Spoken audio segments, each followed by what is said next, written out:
Kane, it's 1-0. We're fucking down. 13th in the championship. The takeover happened as I said it would. People will be. Oh, when have we got Leeds?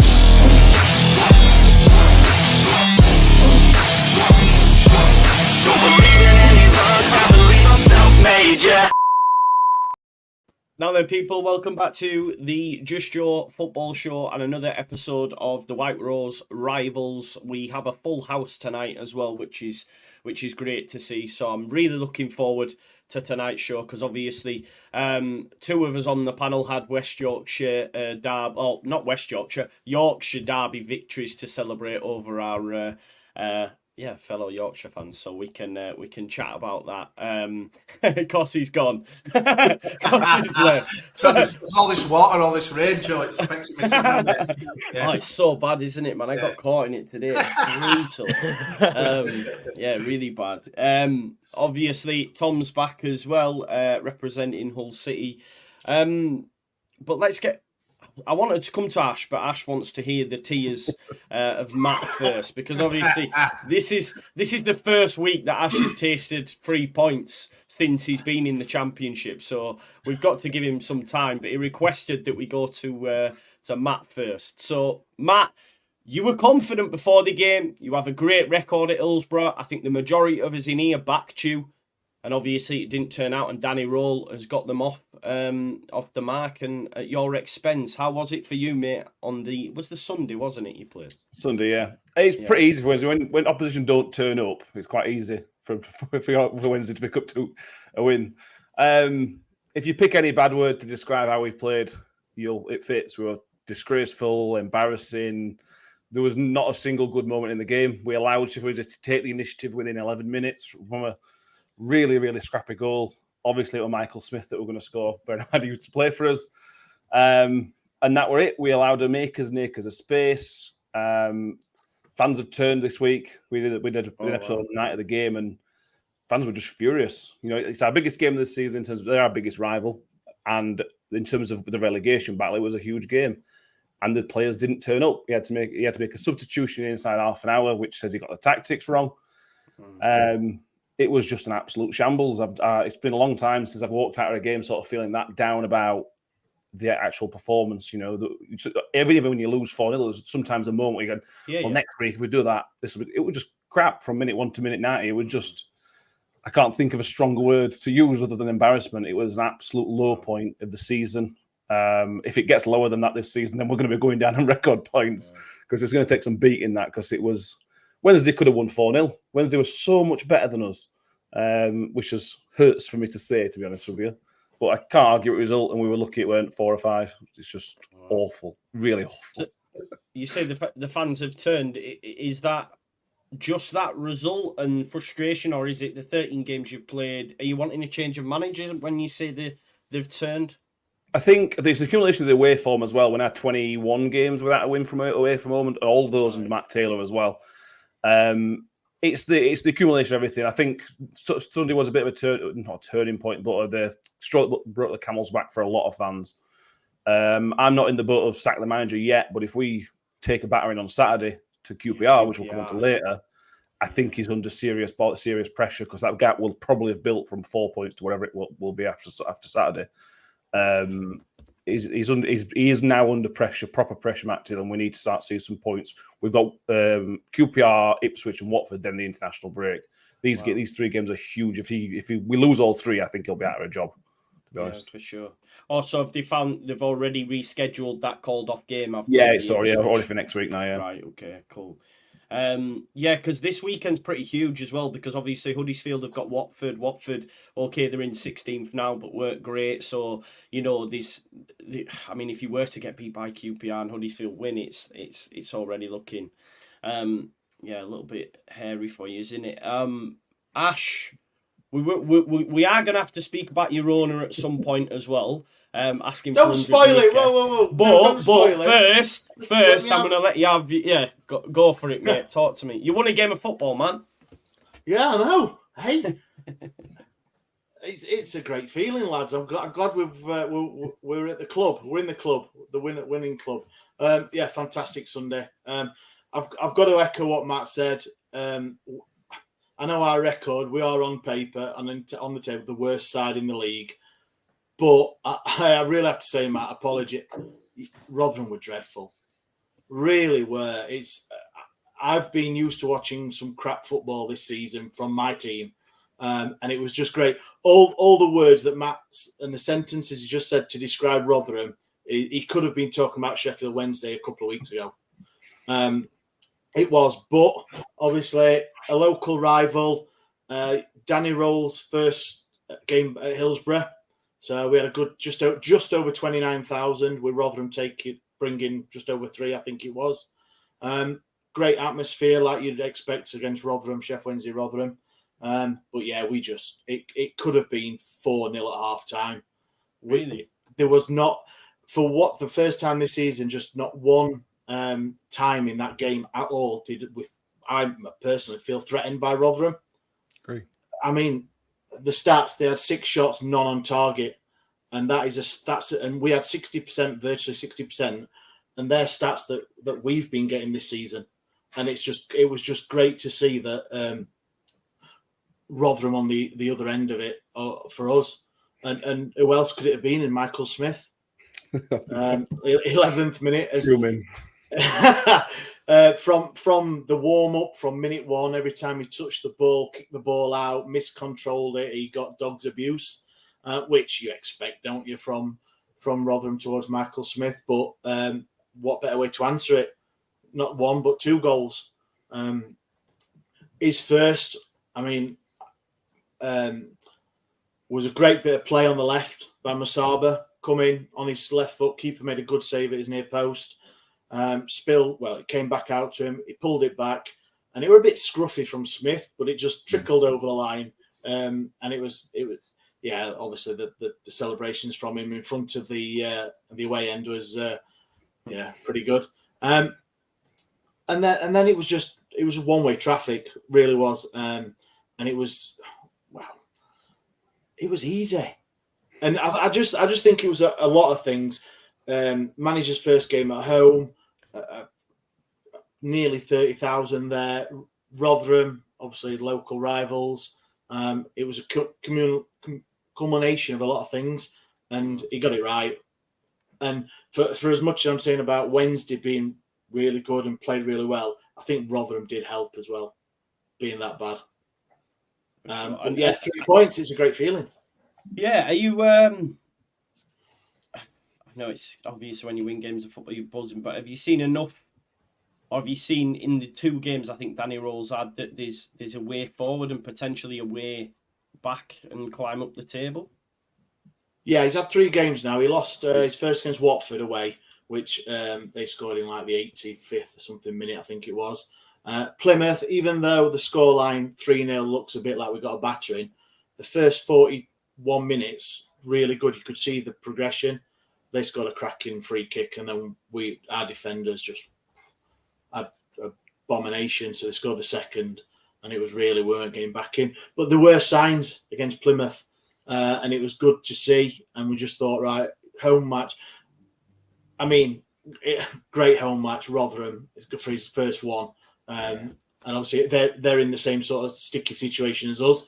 It wasn't like we were playing a Leicester for his first home game. And I think so. It was good for him. And yeah, it is looking good. It is looking good. And I know it's only 3 games and everything like that, but it's positive. I'll say that. We're going in the right direction. You got 6 points, mate. How come that Arvin Appiah got canned after 25 minutes? Can't believe that. That's like just binning someone. He's almost admitting you've picked the team wrong. You flogged someone there who was low in confidence. I couldn't believe when I saw that because I'm watching a bit of it. Second time in 3 games he's had to do that, to make a substitution in half an hour. They were doing us up bad down wings. They've just massively overloaded us. To be fair, when we went to 5 at back, it didn't help, to be honest with you. But yeah, he's getting his tactics wrong. We against Coventry, we beat Coventry last week 2-0, but we still did as De Silva, I think, left-hand side, rant show for 20 minutes. He's getting his tactics wrong. And you wasted a sub in 30 minutes, then you're struggling to make subs later on in the game. He's Why just is getting going away performances and form so different? It's like you're so bipolar, man. I can't, honestly, Rotherham at home, I wouldn't fancy many going there, but away, just how many can you score? Even we beat you, mate. That's how bad you are away. But at home, though, it's a different ball game, isn't it? And I'll back you to win, mate, against QPR. But it's weird. I don't get it. It's tough. And Matt Taylor come up with a few excuses which don't sit right. He's mentioned our pitch is a bit smaller than everybody else's, which rankled me a little bit, to be honest with you. If you blame it pitch size, then you're just clutching at straws a little bit, if I'm honest. How long has it been there? Is it 9 games in 100? Is it nine games in 101? 101. Oh, so apologies. And to be fair, 6 of those were in the COVID season where there were no crowds in. So whenever we're playing in front of crowds away from home, we can't, for some reason, we just can't deal with it at all. It's so strange. I don't understand it. Matt Taylor clearly didn't understand it, otherwise he'd have fixed it.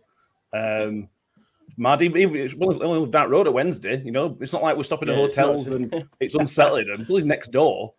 Yeah, it's just it's unbelievable Wednesday. It's so good win. Everyone's buzzing. So a nice calm week going into the game on the Saturday at Bristol, but no chance here. Honestly, what's happened? Let's talk about it. What's happened? Oh no, it's paid up now, so everyone's getting paid and that everything's good. Honestly, I couldn't believe what I'm reading at Sheffield Star over there. It's like has his account been hacked or what is going on there? You're all jealous, aren't you? You want some excitement in your clubs, don't you? Come on. Oh yeah. Unbelievable. Oh well, obviously, yeah. So I had the great result, and it's just come out. It came out on Friday night, I think it was something like 6 p.m. that there was an embargo against the club for failure of HMRC funds. So to the tune of about 2 million is the reported sum. So I mean, and then it comes out. He does as the story goes, he's requested the local Star journalist to do an interview. So he's requested it. He's phoned him up and said, "Hey, up, like I want to piss on everyone's bonfire. I'm gonna do an interview." So apparently he's done a 3-hour interview with the Star, and out of this has come basically that he's asking if 20,000 Wednesdayites have got a spare £100 to pay this £2 million HMRC bill. I hope you were straight down Middlewood Road, mate, with that. Oh, mate, yeah, I was, mate, not 100. Yeah. Double it, man. After that win. I was robbing out the kids' piggy banks. I smashed them all up, you know. Come on, you got to do your bit. I'm paying for your season tickets. But yeah, it came out all this, and obviously, understandable the history with the club and the fans and the owner. It didn't go down too well. So it's all that's happened, and then 24, not even 36 hours later, is paid up. He's paid the players. He's paid the staff. Everything's hunky-dory for this month anyway. And it's just, he's basically like chucked his toys out of the pram and then thought, oh, I like them. I best put them back in. Because he's called the fans from pillar to post all sorts about trying to support the club. But then on the other hand, he was close to asking us all to stump up another £100 to pay his tax bill. So it's mad. It's not for what things are improving, and I will give him a little bit of credit, not a lot, because a lot of Wednesdayites will probably be shouting at me now. But that he looks like, yes, he made the worst managerial appointment in the summer. It looks like as things are going, how things are on the pitch, the improvements, he may have found a bit of a diamond. At the minute, I know it's early days, 3 games, and if we go on 7 on the trot losing like now, well, you can clip this one because I know you like doing that to me. I can feel it, man. I was just going to say, are you sure you want to say this? I ain't bothered, but yeah, so he has got that. Chris Powell's a smart move, mate. I think he knows obviously knows the division, and I think that's smart, mate. That. So he's brought Chris Powell in. He said he wanted an experienced assistant coach to with him, and he's also brought his assistant manager in from abroad that he's paid, reported at 125 grand to release him from his contract. He was a manager at the club he was at, and then on the next week he can't pay his tax bill. So there is things that don't add up. He's got money, hasn't he? He's just obviously. Well, he says, yeah. Well, that's what it is, though, isn't it? It is. That's how it's come. It's taking the piss out of the fans. It is. Yeah. Cost of living crisis on, man. I can't afford a tin of beans, and he's wanting £100 off people. Do you know what I mean? He's off his head, isn't he? Really? Yeah, but he's asking people. But the people that go in, week out, like yourselves, home and away, you pay your money, don't you? Your season tickets, your food, everything, your shirts. It's expensive enough, and then for him to mismanage the club and then ask for another £100. Yeah. And just think at Hull City, man, you can get a family in for about £5, can't you, Tom? Yeah. Kids for £1 last year. So, It's mad, that. £1. That's insane. Yeah. It's great, man. He has done them before, but there's whole lots of it. But yeah, he's batshit crazy owner, and at the minute we've got 6 points, so we're all happy-ish. Yeah, mad. It is mad. Chance TV out? Personally, yeah. No. I'm not a yes or no. I'll be outside there fucking now. I don't get the fuck out of the club. The only thing I'm worried about is who you get. Who's you get? Because obviously at the minute, yes, he's mismanaging the club and all that. It's going to take, if he sells the club, it's going to take, 12 months, 18 months or something. It's not a quick process, and then you've got to go through it. But yeah, if I was pushed, I would probably be you just don't know what you're going to get, do you? Like we've seen with other clubs, haven't we, that they've getting bought out and then their owners are shady dealings or stuff like that. So. For sure. Well, you got 3 points, mate. That's the main thing. That's positives. Yeah, exactly. That's positives. The main thing. Many positives. Cossie, sorry, mate. My headphones just let me hello there. That's Samaritan. Oh, nice. Yeah, Joe, you should see my banking app for Saturday, mate. It's stuff like Stick or Twist, Headley Verity, Brotherhood, mate. I go Gamblers Anonymous anyway. I think Alcoholics Anonymous is calling, mate. The carnage on my banking app last week sums up Huddersfield Town, mate. It drove me to drink. Your Moretti's nice, mate. I'll take a positive out of that. I don't know about £6.50 for a pint, but yeah, I've never seen as many people queue for a beer. Really horrendous, mate. Obviously there's a big difference. 3rd v 21st. It's hardly rocket science what's going to happen, but I just thought Darren Moore needed show some balls performance. Even Joe, 2-3-1 with some fight. I think most fans could have accepted it. I think it was a disaster what happened, mate. It's the first time I thought he set us up a bit wrong. Any Leeds fan that I spoke to in the week, mate, was saying, come and frustrate us. And that's been our hardest battle this year. You've found a way to win some games, but just sitting there and frustrate. But no way, we were like the Red Sea, mate, partying. Embarrassing. Honestly, Joe, I've never seen anything like it, mate. I've never seen as many people leave the ground at half time. I don't know what it looked like from the other stands, but it's hard to put numbers on them. But I saw some pictures second half. I reckon about 1,000 had gone.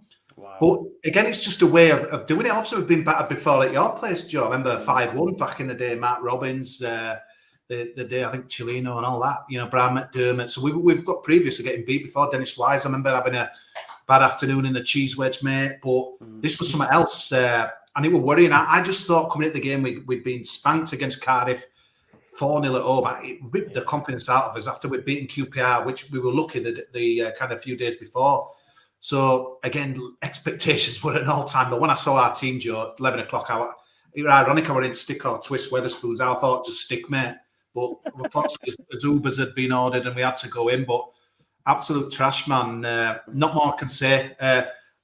Credit, obviously, big credit to you. Kamara. Honestly, Somerville, it were ridiculous. Unreal, yeah. At half-time, just before, like I said before we came on air, guys, I honestly thought it could be 7, 8 or 9. I honestly thought it might be back in the end of a 10, or it were that bad. And our bench is horrendous. We've got some real injury issues and stuff. And I think that's probably where, Mo's got a little bit of an excuse. But with a lot of fans that even already made the credits out of the bank. He's only had 7 games. And we've only won 1, though, hasn't he? They were rubbish, Joe, against QPR. They should have got a draw. But on Saturday, I just didn't get, and I know man for man, you've got a better team. But mean, that first half, incredible. We've got a fullback who's like 50 stone. That Edwards, there's genuinely this week people have been saying that's arguably the single worst performance we've ever seen from a player at Ellen Road for years. He was absolutely shocking. Both fullbacks were bad, but you know what? It took Park about 8 to 10 minutes just to work it out. And then it was funny. I was a few after 10 minutes. We got into your half, and then we had a kind of a chance where if Diarra had played Harrington, maybe it'd have gone 1-on-1. But I was thinking, oh, here we go. And then, mate, from our throw in, it was a disaster. But and the fallout is bad, Joe. And honestly, this game against Watford coming up on Saturday, I know somebody that don't want to go. It's huge. I did a podcast with some Watford guys the other night, and they've turned a little bit of a corner, but they're not all brilliant. But we've got a massive injury crisis, mate. Bergzorg, who, to be fair, he was good. He was actually good. I like him, Cossie. Yeah, he's a bit greedy, a bit selfish, but he's injured, mate, so he's not playing on band. Really well. None of the injured players are coming back. So I think what scares me, Joe, is like I get the window January, and everyone's going to be saying that, and I think more will bring in. There's 11 games between now and January. There's loads of football, mate. And the way I'm kind of thinking is, honestly, if we're not in the bottom three by then, it'd be pretty much of a miracle. It's a tough job at Huddersfield, Joe. The quality is just not there. More people just can't take to him. And I hate me when people kind of turn straight away. But I just think in a local derby, it can turn and manage it against. The ways of winning or losing in a local derby, it's obviously losing, but if you get it wrong and you put in a gutless performance like we did, it sounds like, honestly, it just sounds like you guys were chatting about Wednesday. That sounds the same as us, shocking. And honestly, when people are leaving at 45, it's terrible. But thank God you eased off the second half, Joe. But I was saying, mate, I was going, I want us to be like, you know when Liverpool play Man United or City play Man United and they don't take the foot off and they try and get 6s and 7s, I was going, I hope we do that instead of taking our foot off. But Farker took our foot off and brought on the old guard, just slowed it right down. But I agree with you, it could have been 6s and 7s. I drove to Leeds next day to go to work. I'm sure I saw Tom Edwards on M621 still looking for Somerville and everyone else. But I get, obviously, you're bringing on Noto and Bamford. But there's a way of winning and losing a derby game, and that's the worst possible thing that we could have. And a massive game against Watford, really, where the players have got to deliver, but honestly, the bare bones is what we're down at. Honestly, I feel sorry for the guy because 7 games, you can't keep chopping and chewing, but the ghost of Warnock, mate, is haunting Huddersfield Town. The only positive is that QPR have gone a different route. Luckily, because to me, I was thinking, here we go. But I thought about you, mate, to be honest, when I seen that. I thought, at least they won't be like, oh, God, he's gone QPR, you know what I mean? I just look around us, obviously, Wednesday, Rotherham. I think QPR have got too much in the locker, mate, to be in there much longer. So I'm thinking, who's coming down? If you can release Ilias' chair, if someone can get a tune out of chair, then they're sound, aren't they? You know, Coventry. I mean, they're down with us. They've lost some games, but I still think there's enough in the tank for them to rise above there.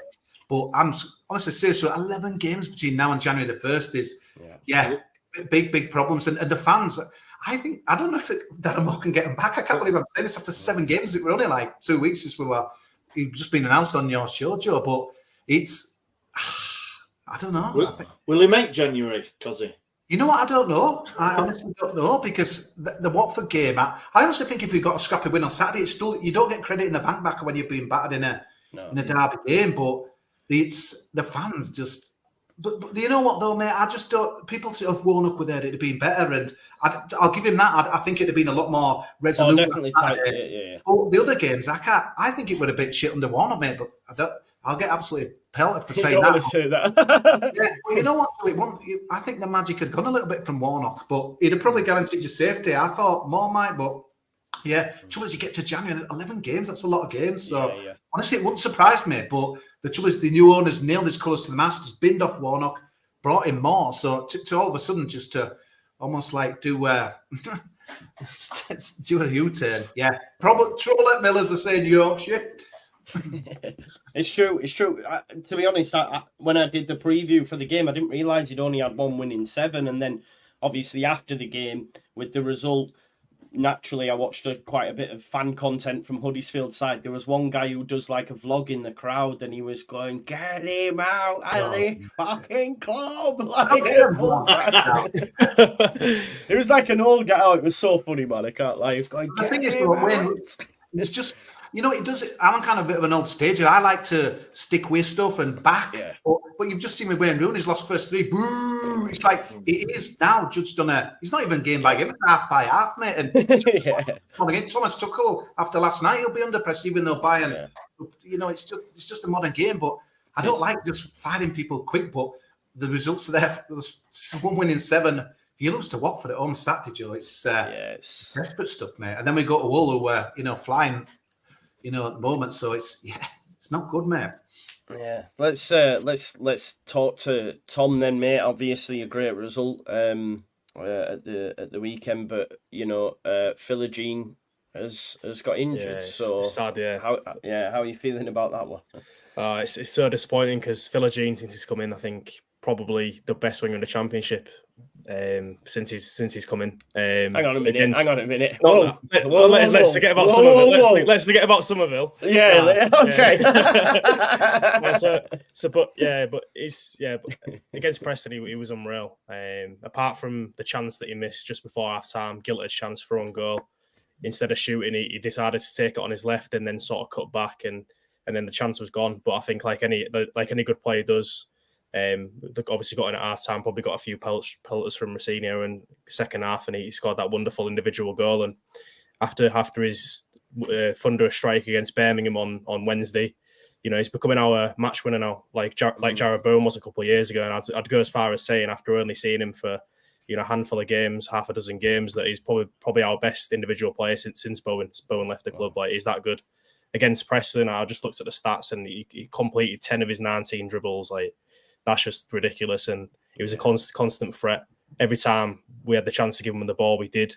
It just turns defenders inside out, and his first touch was unreal. And he sort of dominated the show, really, again.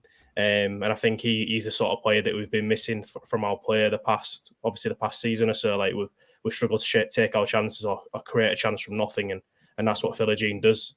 Across the whole game, we only registered 2 shots on target. So if you look at it from that, it doesn't look like a good performance. But I think, when you've got a quality player like that, you don't exactly need to register a lot of shots on goal, because you know that he's capable of producing that magic. How much did you pay for him, Tom? 5 million, and there's a release clause in his contract of 15 million from Aston Villa, but it only gets activated if we're in the same division. So we'd have to get promoted to the Premier League. And then, but then even so, I think our vice chairman's come out and said that even if Villa do bid the 15 million, we don't have to sell him. Like, we can reject it, and because it says someone else offered like 20 million, we could sell him there instead. Yeah, of course, he's going to have a lot of interest, and I think within the next year, like, even his performances for England under 21s, he's sort of like performing at the same level as like Harvey Elliott and players like that. So that just shows what a talent he is. But elsewhere, to be fair, like, I've spoken on here about how bad Adama Traore has been this season when I've last been on. But he was great on Saturday. Tyler Morton, who obviously we signed on loan from Liverpool, has been instrumental this season. Like, in midfield, he's sort of replaced Slater, who's been injured, and provided that energy and dynamism and the passing ability. But Traore came in there on Saturday. And I questioned it, to be honest. I said, look, Traore and Seri is a midfield too. It's going to be awful. But he came in there, to be fair to him, and he was great defensively. Like, he played better than he did, like, sort of going forward in that deeper role. And he was intercepting everything. He was putting himself around, and he was making like crucial blocks. There was one where, like, he made basically like a goal saving block, like, towards the end, and that sort of won us the game, really. And defensively, Sean McLaughlin, he's come in again, centre back. Kept 2 clean sheets in 2 since he's come back in, and we moved Jacob Greaves back to left back. So, that seems to be a formula that's working, because before we was playing Vinagre, but he's not played too well since joining. But yeah, overall, I was pretty happy with the performance. Disappointed not to get a few more goals, but I didn't really ever feel threatened by Preston. I think they didn't really offer much going forward. They've dropped like a stone, haven't they? Do you remember they were like 7 the only I think they registered 1 shot on target for the full game, so it's not not something I was worrying about. But that was it was good to get the duck off our back, really, because that was our first home win since Sheffield Wednesday, and in front of a 24,000 crowd. Kids for a quid. We had to sort of put on a good performance, and I was pretty happy, to be honest. After the first half at Birmingham, where they could have been easily 2 or 3-0 up, we came back in the second half and played really well, and then we sort of went on from there against Preston and sort of added to that, really, and I was pretty happy. Yeah, happy days, and obviously just outside the playoffs, but on the same points. Yeah. So, and a big game against West Brom, we're in 5th. So that'll be a good one. We'll come back to that though. Let's talk about Friday night's game. My club, Leeds United, take on Leicester City. I genuinely don't know how it's going to go. I genuinely, like, normally I go into every game expecting us to get 3 points. I might sound arrogant, but I do, just because of the level of players that we've got. However, Leicester are similar, if not better, in terms of quality that they can call on. Mavididi looks good. We all know about Dewsbury Hall. Harry Winks, I don't really rate him, but at this level, he's ripping it up. And playing really well. Defensively as well, Vestergaard and Wout. I don't know. My main concern with this one is, like, for me, and I know we're only 13 games in and you might think I'm mad, and I did a video this week and a lot of people did say I'm mad and I'm deluded and all this sort of stuff. But it almost feels like it's a must-win for me, because I worry that if we were to lose, and I say must-win for the top 2, because I say if we lose and Ipswich beat Birmingham, which I fully expect them to do, that puts them on 12 points. They then play Rotherham, and no disrespect to Matt, I'm expecting him to win that game. So that's 15 points already. And I'm thinking, well, they'd have to lose 5 games. I know there's still 90-odd points to play with and all this sort of stuff, but if we lose to Leicester, they beat Birmingham, already 12, and then they win the game and I'm 15, I'm like, fuck. Because for me, it doesn't matter if Leicester lose. We might beat them, they're still going to win the league. The gap's too big, their quality's too much, and I just think the next game they'll win that, you know. Ipswich, all Leeds fans are telling me, they won't keep it up. But I had a look, they only lost 4 last season. All season, 4 games. And I know they finished second, but they only lost 4, the least in the division. So I think sometimes when you've got this winning mentality, no matter the scoreline, Ipswich just think, we'll be all right. Half-time, 2-0 down, we'll be all right, we win games. And I just don't see this fall-off that everybody else keeps saying it. And I don't know if it's like a coping mechanism, but for me, I do worry that we're going to end up with, like, 1st and 2nd Leeds, and then another gap to, 4th, 5th and 6th, because I do think Leeds have a similar quality. My thing is, we've give Leicester and Ipswich a head start for August with all the upheaval, with Nonto wanting to go in and this player threatening to take us to court and late signings. I think since then, we'll be fine. I think one of the YEP journalists put up a snapshot of the table this time last year, and we'd be in top 2, same points as Burnley and Sheffield United this time last year. So it's just our luck that I think it's ridiculous. I think, like, you've never seen anything like it with, like, 2 teams like starting the season so well. Like, I think Leicester have started the best team ever in Championship history. I think maybe Ipswich are like expectations massive though, Joe. I think what expectations is Ipswich? Getting on the roll, and when you're winning games, but do their fans really think they've got a chance at Premier League football? Where obviously Leeds, I think I say this with gritted teeth, but what I liked about what you did last week, Joe, guys were flicks, tricks, trying to beat them, and there was some exciting football, mate. And I think Fark has just like created that kind of culture that's just like, have a go, take a guy on, beat him out. I'd rather, it's one of those I'd lose 3-2 than 1-1 or something, He's and the I mean, when you can't get Noto and Bamford in, it's unbelievable, isn't it? And it's I know what you're saying. I think you're a new thinker, you, Joe. You look too far ahead, but to me, what I see on Saturday and the quality of the football, it were like, no offense, but it were like a cup tie, mate, wasn't it? Like Premier League versus League Two, where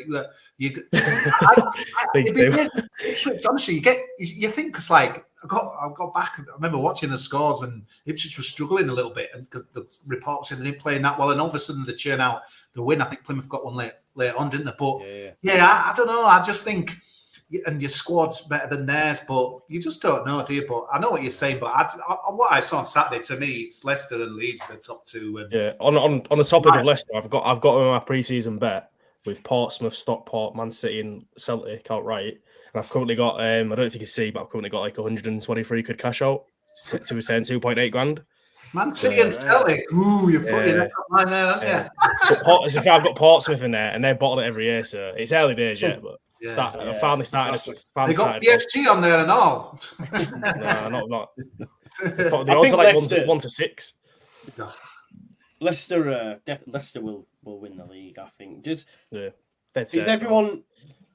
Obviously, it's at King Power. Is everyone thinking Leicester beat Leeds? What's the thought process? 2-2, mate. Desmond 2-2. Yeah, I was going to go score draw. Oh, draws. Yes, look at the little smirk. Yeah, no, I don't mind that. No, I just feel like we need to win. What I'll say about Leicester though is that, like what we said earlier on in the season, they've not really.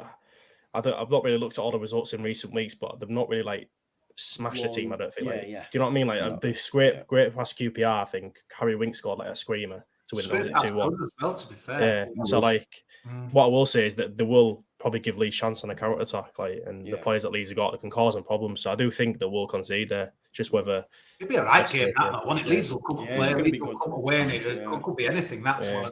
Probably 0-0 now. Yeah, probably that goal that we scored from your throw, Cossie, it was 13 seconds, and it was in the back of the net from Somerville. It was like, my God. So great little player. I hope he's all right. So we've got Tom. Give me a score prediction for Leicester Leeds. I'm gonna go 1-1. 1-1. Yeah. Matt. Same 1-1. 1-1. Cossie 2-2. You said right. And go on, Ash. I'm gonna go 2-2 as well. Wow. I'm gonna go for a Leeds United. I go for a 3-1. 3-1, fuck it. 3-1. They score and we score 3 on the counter. That's how we'll go. Let's see. Probably mad that, but it is what it is. Richard says, love this show. Silver lining if we miss promotion. We get more of it next year. Is he a Wednesday fan? I was going to say, to be honest, at least Sheffield United might be joining us, mate, if that's the case. Well, they will be, won't they? What do you guys think of the standard of the division? I think there's some teams that are miles better than.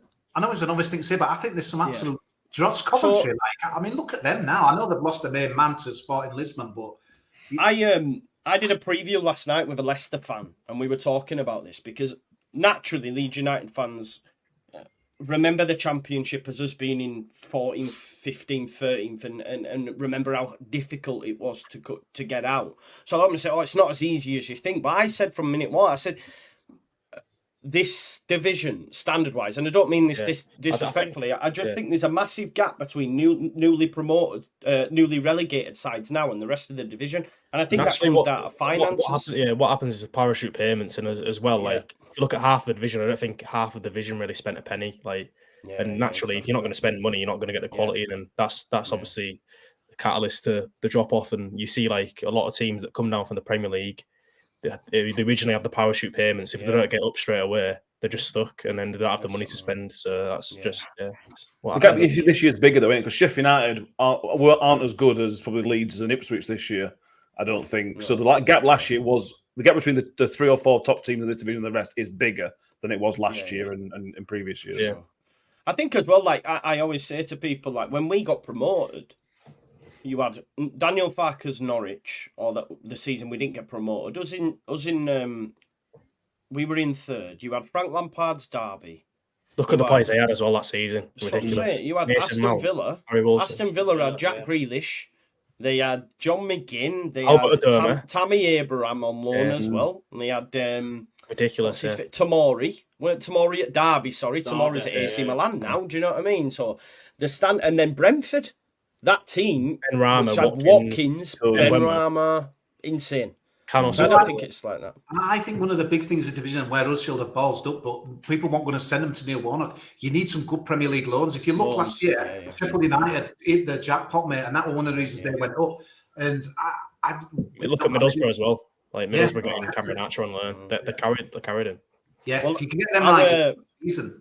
Angus Kinnear's come out and said that's what we'll do in January is attack the loan market. He's on record as saying that. So I think Leeds United, to be honest, originally wanted Archer.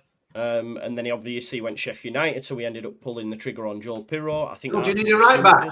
Do you need a right back, mate? We need a left back, mate, and a 10. A proper 10. Yeah, 20 hours. We definitely need a left back, so we'll see. Get a right back, mate. I know the man. Give me your number after. I'll send him on. He needs sending to Dog and Ducking. He needs sending to Dog and Duck, man. Honestly, yeah, when he didn't come out for second half, I was like, all right, figures. He was bad. Right, okay. Let's Ash. We're going to come back to you. Obviously, you pick up 3 points. You finally got that win.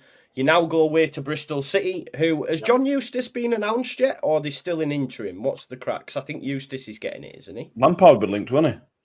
Oh, what? Really? Yeah. Lampard. Am I behind? Lampard, Eustace, and Lampard were linked with bloody hell, someone else as well. But unfortunate for them. But yeah, up to now, at the time we are, they are managerless. Managerless, right? Okay. Is it Curtis? Can I just say as well, by the way, just to jump in, like there's no manager I hate more, or manager in quotations, than Frank Lampard. I cannot stand. What is it after what happened in 2018? Well, yeah, there is that, and he obviously stopped crying Frank Lampard, and then apparently the story goes they left a big turd in our away dressing room when they won. So I don't respect that a little bit. Yeah, I don't know. He's a wanker, but basically for me, he's an absolutely woeful manager. He's a woeful manager, though. He took clubs backwards. He took Derby from 6 to 6. He took Chelsea backwards. You know what I mean? And then he was keeping Everton up. That's it.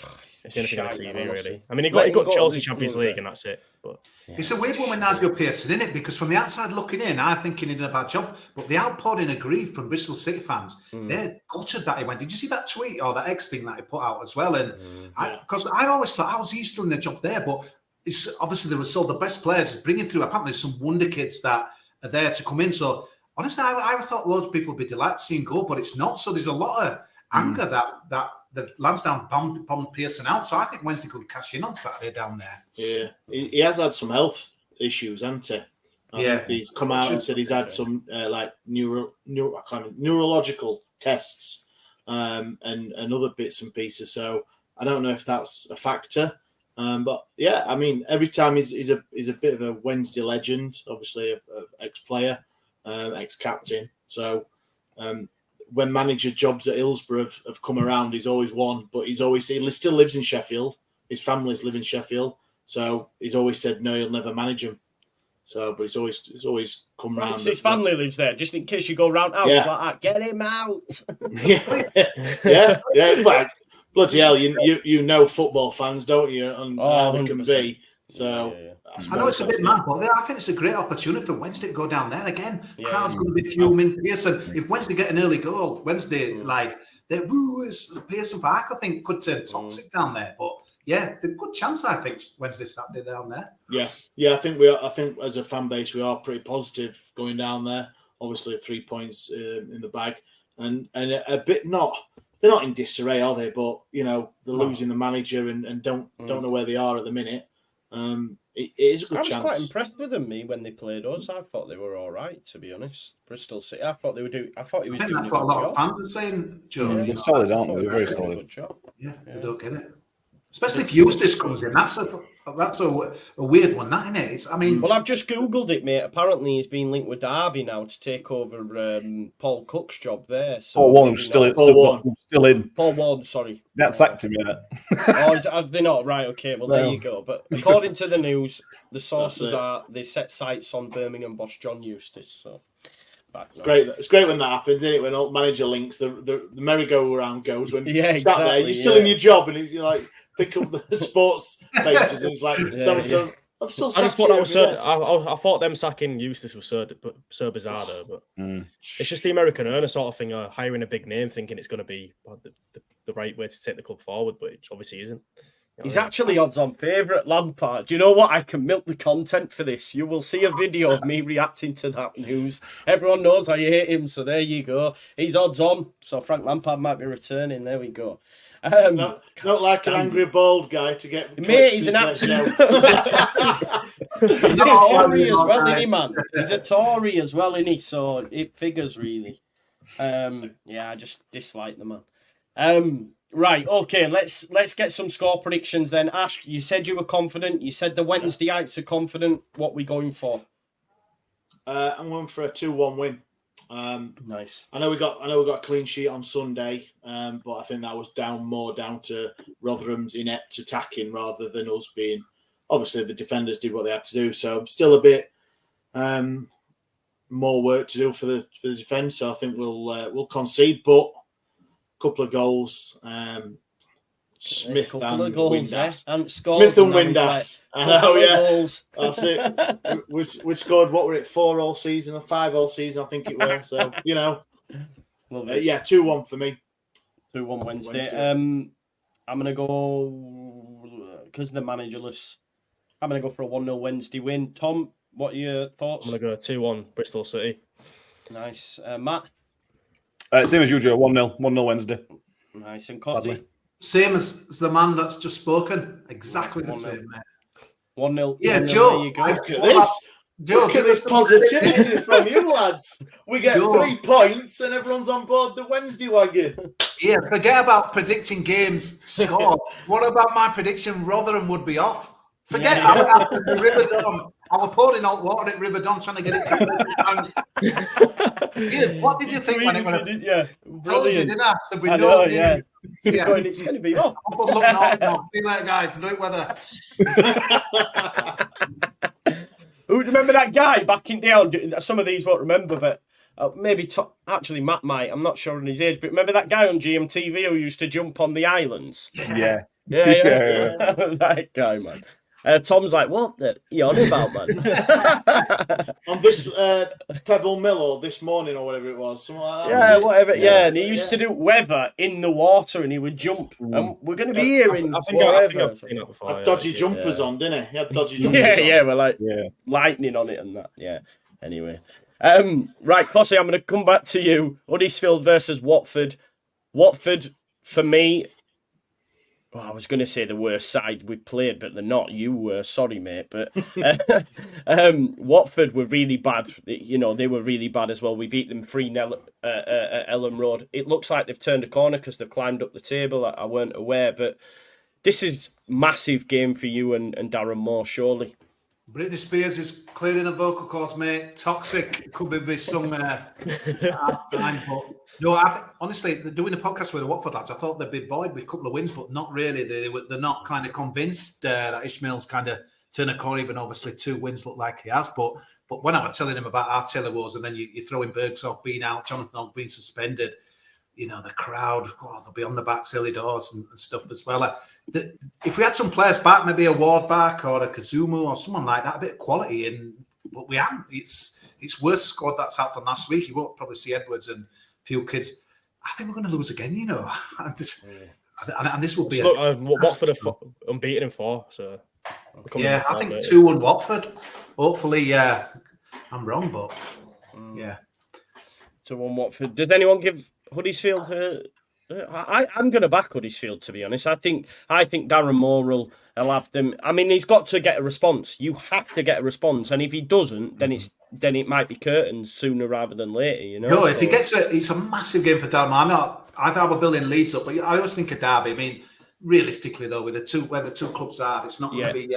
But this is man, imagine getting turned over here and. But no, huge game, mate. But I think we'll lose. Sorry, 2-1 Watford. No worries. I'm going to go for 2-0 Huddersfield, Tom. I just think that Huddersfield be conceding so many goals, I think that, and Watford obviously on a high, I think they're going to win 2-0, Watford. Nice. Matt? I'm concerned. It's not just the Leeds game. There's 2 batterings in a row, really. If he doesn't get a reaction now, like Costas, he'll never get a reaction after those 2 games. But I won't back him. I'll go 1-0 Watford. Oh, nice. And what about you, Ash? I'm going to go 2-1 Watford. They weren't. I weren't impressed with them when we played them away a couple of weeks ago. Now they got the 1-0 win, but just Cozzy and what's just been happening, and I really can't see it. I can see Darren Moore getting a sack and then going in at Derby. How's that one? Imagine. He's a big Derby. Yeah, he's loved at Derby, so he probably end up. I see all these nice comments coming on, Joe. You just putting nice ones on. I bet there's people ripping us, aren't there? You're not putting. No, there's not, man. No, there isn't. Honestly, these guys don't know what the hell they're talking about. All that. No, there isn't. There is nice ones. Sometimes you get some dodgy ones. But it is what it is. Normally when you're speaking Cossy and it has dogs and stuff in, but I just ignore them ones. Pal, you know what I mean? It's fireworks night. Look after your dogs. It's bonfires night. Put Classic FM on there. Get the music so they don't get fireworks. Like we had this one. I did like this one. Phil Jean. That's good. That. Tony O'Shea, darts player. Come on, Tony. We've had Warnock in. What else did we get? There was one. I'm trying to find. Where? It's linked me everywhere. I know, yeah. I was listening to him on TalkSport, actually. He phoned up because him and bloody what's his face are best mates, aren't they? Alan Brazil. There you go. Right, Rotherham QPR equally as big, Matt. Yeah, it's massive. Yeah, they've sacked their manager, and have now got Fuentes, I think it is how you pronounce it. Yeah. Are you worried that they might have a new manager bounce? I know it's away from home, but he's been in the door. It's not managerless like at Bristol City. So, what are your thoughts? It's going to take time. I watched a bit of Hammerby this year, who he's managed, and he's a footballer. He's going to try and play football, basically. Yeah. And they've just had Gareth Ainsworth who is the opposite of that. Yeah. So I wonder if it's going to take a bit of time for him to get his ideas across. We know how long it takes to get your team playing decent football. It's not going to happen in 3 or 4 days. So that fills me with a bit of positivity. If it was Warnock, I would be very, very worried because he'd get him playing, he'd get him on it straight away. This guy's never managed in England before, although he is fairly highly rated. He's not managed in England before, so there's big question marks. It might be the best time to play him, having potentially being in the middle of 2 styles. But it's huge. It's huge for us. If they get an early goal, it'll turn toxic. Like Cosy was saying, well, exactly. I might as well talk about Huddersfield here. At half time, the song's going to go down. We'll down everyone, isn't it? Though, yeah. It's on DJ. But it'll turn because fans after last weekend, after a couple of the games, it'll just turn and fans are frustrated. There's no real style under Matt Taylor. It's a little bit of nothing. We get bits every so often. Coventry had 45 minutes where we were really good. That were it. And then we got obviously the Wednesday game. So I don't know, it's a big game. It's a big game. There's big pressure on Matt Taylor. And in the relegation battle, even if he stays or not, this is a massive game for relegation. If we lose to them and we'll probably go below them, and the gap becomes big. And if Wednesday pick up a win, which they've got a good chance of doing away at Bristol City, we're then the only team down there that's not doing anything. It's huge, this game. It's such a big game this coming up on Saturday. And I don't know which way it's going to go. Yeah, positive, you're right. Just some positive comments for you, Cossy. So Justin says, always a good laugh with the Yorkshire boys. And Spen says, you are the funniest guy he's seen on a football panel show. So there you go. Yeah, he must not watch me. He must not watch me. Yeah, I was just going to ask you, Matt, what will the fans come in there pissed off because of what happened at Hillsborough, and get on the backs, or will they think of the Coventry game and how do you think mindset will be? Because I know our fans will be coming with a miserable face, mate, and I think it won't take long. What will yours be like Saturday? They'll be fuming, yeah. They need a performance. I think even if we win 1-0 and it's not very pretty, I still think there'll be a little distrust towards it. And it's just got how bad it was. We can all take losing to even our rivals. We can take a 2-0 loss. We can all take that. But it's just the manner of it. And like I say, there's no. The identity of Rotherham United in the past has always been run hard, work hard, make it difficult for the opposition. If you lose, you lose. But just run and make things difficult. And we're not doing that at all. We're barely doing it. Even when good performances are not really doing that kind of football. We're stuck in between, like I said, 3 or 4 different styles, and I don't know. I don't know if there's a way out for Matt Taylor. It's going to take a run of games for him to properly get out of what the situation is in, because I think a lot of fans didn't take to him. I think he's quite an abrasive character. He criticised. He talked about some of the players had lost his trust publicly talking about the players have lost his trust. And you sort of think, well, why would you say that? Just keep that in house. Fans are losing. Fans that had patience are now losing patience. Fans that still have a bit of patience are on the edge of losing that. It's got to be a good performance, not a massive win, but a good performance and a win. Is otherwise it'll be grim on Saturday. Yeah, for sure. Sorry, Joe. You came from Exeter, Matt Taylor, did he? Yeah. Yeah. So he's saying that has he not got an identity? Does he not know, or as you as fans don't know what he wants from Rotherham? Like I say, yeah.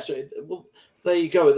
For fans to try and see what identity their club's got, and they're getting nothing from the manager, you're onto a loser straight away. Like you said, like Cosy said, walking into the stadium, you're going to be a bit 2 o'clock when that team comes out. It's going to, well, what the hell's happening? What we're playing?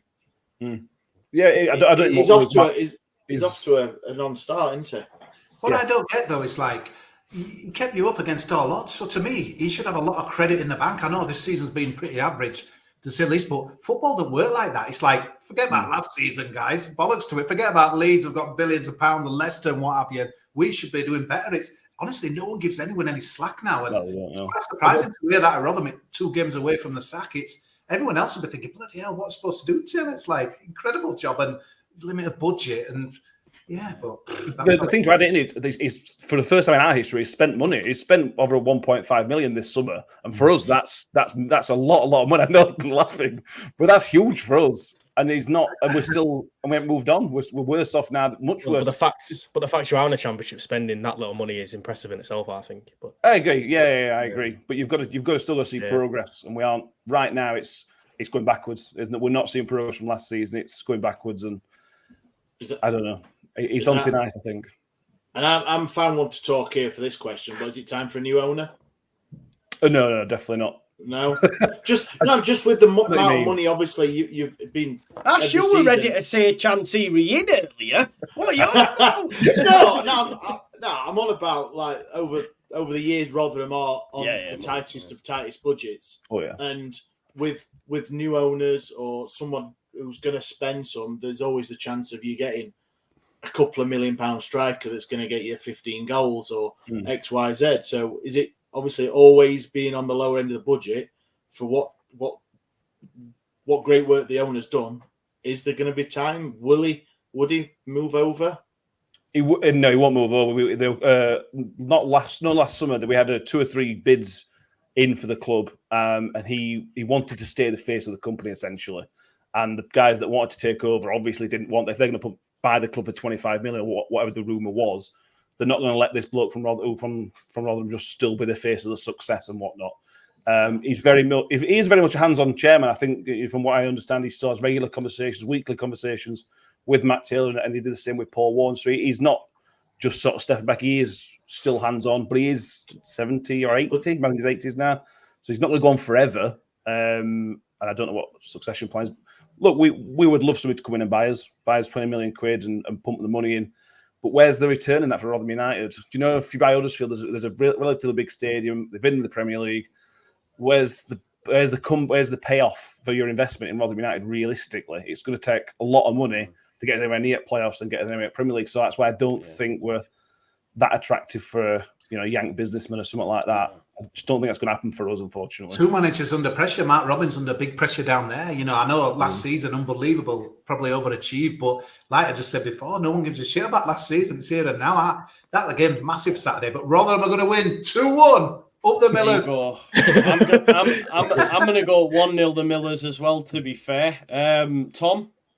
I think it's difficult because when a new manager comes in, you're expecting that manager or bounce. And I think previously QPR were used to playing this sort of possession-based style attacking, and they've still got players that were used to that before. And then Gareth Ainsworth went in there, tore up the paper, and sort of played this Route 1 football that didn't work clearly. So I think I'm going to go with a 2-1 QPR win. Actually, I think they're going to go there and new manager bounce and take advantage of that last performance that Rotherham had. So, nice. Ash. I'm going to go for a 0-0. I'm going to go. No, listen. I haven't just thrown that out. I've got reasons. I've got reasons. Fancy working in marketing department at New York Stadium. There's a job waiting for you. Get your tickets. I'm going to go for 0-0. Just purely on obviously seeing Rotherham last week, how inept at attacking they were, and this new guy coming in at QPR not having, going to have two days, one training session maybe or something, and they've been poor as well, QPR, and plus a 0-0 will do us, won't it? It'll probably be a good result for us. So I'm going to go 0-0. 0-0. And Matt, we'll finish up with you. I think draw. I think 1-1. I thought I'm not going to keep a clean sheet, so I'll go 1-1. Nice. And last game, which is on the Sunday. No, Saturday. It's Friday, 3 o'clock. What am I talking about? Top 6 chasers or battlers, if you like, West Brom and Hull. I do like Carlos Corberan. How are your thoughts going into this one? Obviously, Hull play some nice stuff as well, mate. We do. I think we play better away from home than we do at home because the shackles are off, and I think there's not that pressure playing in front of the packed out crowd that we're not used to that like over the past few years. Like we're obviously before the Adrian came in, was getting scraping 9,000-10,000, and now we're getting 24,000 every week sell out. So I think there's that pressure there that playing at home that we have, but whereas away from home we sort of, I think we still sort of like to dominate the possession, but I think we have that comfort there knowing that we can sit back and then hit teams on a counter attack with Philogene and Lakilo on the right. But obviously we don't have Philogene on the Saturday, and that's going to be a huge miss. Can't really understand how big of a miss he's going to be because we've not really got anyone else apart from him that can create a chance out of nothing from wide. Jason Lakilo has come in.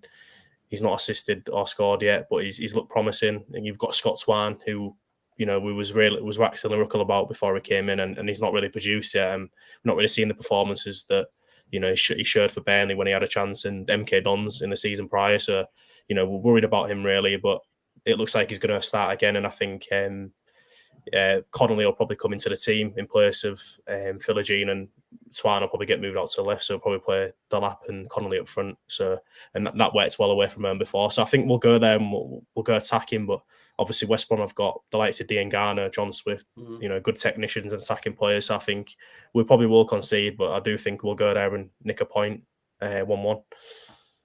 Yeah. Plus, we've only lost one of our last 6 away, and that was against Ipswich. So we are solid away from home. And obviously, prior to that, it was Norwich, the 2-1 defeats to Norwich. So we've got that strength going away from home and performing well. I'll just go 1-1 because usually if I predict us to win, we'll lose. So, Do you know, when we asked you early on in season as well, I know we're still only 14 games in or whatever it is, you were a bit tentative with regards to top 6, but having seen now, like...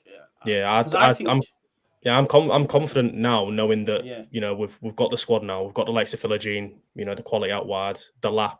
I forgot to talk about him against Preston. He was unbelievable. He's the best. Like on the turn when he picks up that ball and turns, I don't think any defender can stop him. Like he's just a menacing behind. I think where he needs to improve though is sort of his decision making in the final third. I think Pep Guardiola before said about how if he improves, his link-up play and his decision making, and his finishing in the final third, he'll be a great striker. But he's showing glimpses, and if he can start making the right decisions, and he's going to be unstoppable. I think he's currently our top scorer anyway, and he's been unreal. Like watching him, quite a lot of our fans were quite annoyed when we learned out Estepinian. I was as well. I felt that we needed him, but now having seen the lap, he's levels ahead of Estepinian in terms of what he brings, like his all-round game. His pace, power, he holds up the ball and he's got the pace as well, and he's tall, strong. So I think he's got every ingredient to become a top striker in the Premier League. So yeah, he's crucial. So if we lose him, then we are screwed. But yeah, I do think we'll go there, put in a good performance, and come away with a point. Nice. So one apiece, you said, right? Yeah. Yeah. I think West Brom might beat you. I think they're a good side. I'm going to go 2-1 West Brom. Cossie, let's have your score one for this. Be a good game, this. Shame it's not on telly with yours, but 1-1, I think. Same as the great man himself. And Ash? I'm going to go 2-1 West Brom. I think there'll be obviously both sides scoring. It's I think Hull. I think they will be in the top 6 for me. I think. Yeah, I think that top 8 at the minute. I don't think that'll change much. I was tentative at the start, but I think knowing the quality we've got now, how strong we are defensively as well, especially going away from home, and we've got the January window as well. If we're in and around the playoffs, the owner is likely to pump some money in and invest, whereas other clubs might just sort of rest on the laurels and go with what they've got. So I think we will probably invest in January in a couple more players, maybe a centre-back and a central midfielder, because we're quite light in that spot, especially with Slater injured, who's been a big miss as well. So, yeah, it'll be interesting there. Yeah, for sure it will. And Matt? I'm back Hull. Away record's very impressive. We're going to 2-1 Hull. Nice. I will get them inputted into the supercomputer and get all that updated. I need to. What's it looking like, Joe? It's been a while since I've updated it, to be honest, Ash. So I need to get to it, mate. It's all there though. It's all there written down. If in abandoned games, apparently you get triple points for it, Joe. Triple. I'm looking at weather forecast this weekend. Who's that? Just go drop a bomb on Johnson Stadium. I hope they're not going to lock them in on Saturday. Were people trying to break gates up to get out?